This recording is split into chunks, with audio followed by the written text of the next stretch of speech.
see live music quite like theatre, because you're performing, you're in some ways taking on a persona as soon as you walk out onto the stage.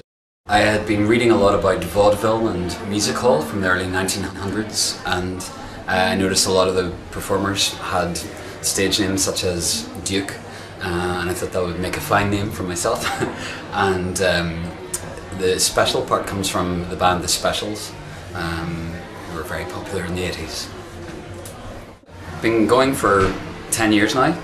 Just brought out a little book, a little retrospective of that time, but yeah, I think I'm about to make my 11th record, including EPs, and I've done lots of kind of interesting things, I suppose, over the last number of years. I wrote music for a play in London called Mother Courage and Her Children by Bertolt Brecht, and I wrote new music for that and brought an album out of that.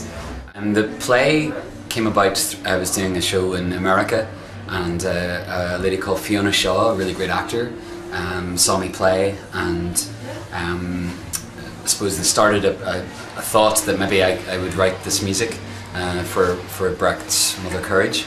And yeah, they also created a role within the play for me to perform.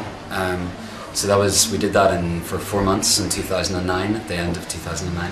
And it was a great experience. I'd never done actually proper theatre before. In some ways it felt comfortable, although I'm not an actor. I wouldn't want to have speaking roles.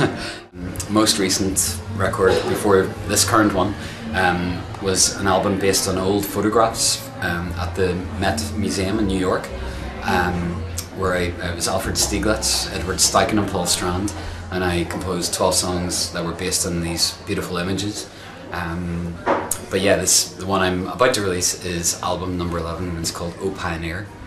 I find it really helpful when I'm writing songs in a batch for a particular project to think of it within a loose kind of theme, and I had read a book by an American writer called Willa Cather a number of years ago called O Pioneers, and I really liked the book, but I loved the title, and the common thread running through this album is maybe the idea of standing at the edge of a new country and wanting to explore and adventure and go somewhere that you've never been before. So many of the songs have that kind of theme running through them, but it was just a helpful kind of banner to put above the songs when I was writing them. So, gosh, I suppose a writer that I really love is Stephen Merritt from the Magnetic Fields, who's from America. I love his writing. Yeah, so many people. Yeah, on this record I've written Phil Wilkinson, drummer, collaborated with him and some. I was approached one time by a singer from Italy called Elisa. Elisa? Yeah, Elisa. So to do some co-writing, so maybe that will be on the cards at some point also.